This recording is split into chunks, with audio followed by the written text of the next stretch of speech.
dressing different plays up. And a lot of guys shifting in motion, post-snap and pre-snap. So we had to make sure that we was on the same page at all times. And there was times in that game where some guys got out of their gaps, or guys not really honing in on their assignment to help us get out of that down. So just little things here and there that turned into big problems. Hopefully we fix those this week. And you mentioned that was emphasized. I mean, is that new guys on the team stuff? Is that first game stuff? Is that mostly Niner stuff? We just didn't do a good enough job to put ourselves in position to win. You know what I mean? So it's a little bit of both. A little bit on our behalf, or not being in a position to make those plays, and 49ers just calling the right play for the scheme that we was in, or for that specific play. So I'll probably say a little bit of both. How different is the challenge you guys face with Chubb and Deshaun this week? Man, it's going to be almost identical challenges, just that we know Chubb is not a receiver running back. He's more of a downhill type runner. But it's going to be not as exclusive as the 49er run game, but they have a ton of post-snap movement with their linemen, pulling and pulling with the guards in the center. The guards and the tackles. So that's something that we have to make sure that our gap integrity is on point throughout this game as well, because if one guy get out of their gap, Nick Chubb is going to find that open gap and hopefully try to make it a home run play. So if guys, if we do our job as far as being gap sound, everybody doing their job, hopefully we'll have a better outing in the running game than we did last week. Is it sometimes easier when you have a guy like Chubb, where you don't have to account for him in space? I won't necessarily say maybe easier is the wrong word to use, but I won't necessarily say it's an easier job, but it's just one less duty that we have to worry about him doing. Not to say that he's not dynamic out of the backfield, because he has caught passes out of the backfield. It's just that they don't use him like the 49ers use Christian McCaffrey out of the backfield. But we all know that Chubb is a dynamic running back, very dangerous, obviously, when he has the ball in his hands. And as a defense, we have our hands full, so we have to make sure that we try to get the best of our ability to get that last game that takes out of our mouth. This is the first AFC opponent that we're going to face this year. Hopefully we can get a leg up. What kind of problems does Deshaun have faced for you guys? What will you face with him? Obviously, he's a different quarterback. Yeah, I never had the opportunity to face Deshaun, but obviously always been a fan of his from afar. A dual quarterback that can make all the throws, that also can make plays with his legs. Saw that a little bit last week. These guys have implemented a little bit the read option in their offense, a little bit more RPO, a little bit more. So he's a guy that you have to account for in the passing game and in the running game. He's a guy that can, give this receivers the extra time that they need to get over by scrambling or moving around. What do you expect out of Calvin against those premier corners on that team?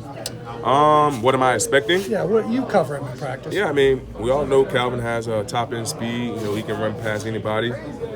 But now he's probably going to be in a different role. He's going to have to probably run a little bit more routes now versus being, what if his role was when Deontay was in the lineup. So it's going to be kind of interesting to see how Calvin grows up this week, because now he has his big boy pants on now. So I'm excited to see him work. He had a great spring in training camp, so now it's time for him to go out there and put it to work. Not having Cam up front, how does that add stress to you guys in the secondary? Yeah, it's tough when you're missing a key component in our defense like Cam Heyward. He means so much, not only to this defense, but to this team. He's the voice of this team. So he's going to be a guy that we definitely miss. I don't know how long he's out for, but hopefully it's not too long.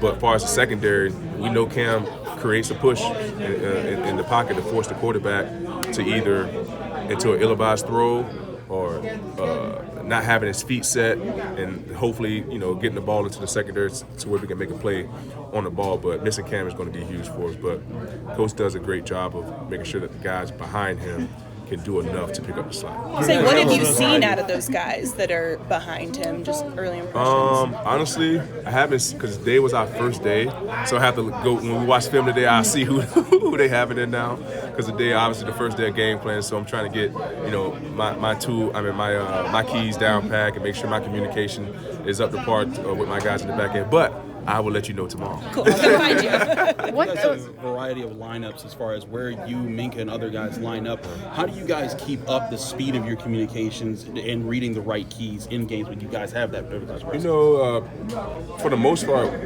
coaches do a good job of putting us in game situation in practice, kind of giving us an idea of what we're kind of going to see in the game. So throughout the week, we kind of have an idea of what we're going to get when we see certain formations. So when we are out there, when we do get a certain personnel, there's 11 guys that they're talking about possibilities that can come up, and that's one of the key components in communicating and being on top of being ahead of the offense, and not just one guy talking about what he thinks is going to come. Everybody is on the same page, and if it comes, it comes. If it don't, everybody's on the same page so we can play solid, sound defense. What does Amari Cooper do well, and how much of a challenge is it going to be to shut him down? I'm sorry, say it one more time. What does Amari Cooper do well, and how much of a challenge will it be to shut him down? Yeah, Amari Cooper is a savvy vet. He's been in the game a very long time, bounced around with a couple teams, and probably, man, when he first got in the league, was one of the better route runners I've ever had the opportunity to go up against when he was in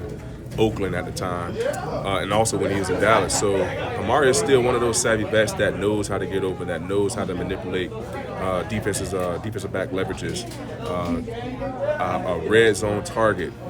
He does a great job of setting routes up, those jerk routes, those whip routes, those double moves in the red zone, to get that little bit of space to hopefully give him and the quarterback a connection. But Amari Cooper still can, he still has top end speed and still can catch the football very well. Thanks, guys.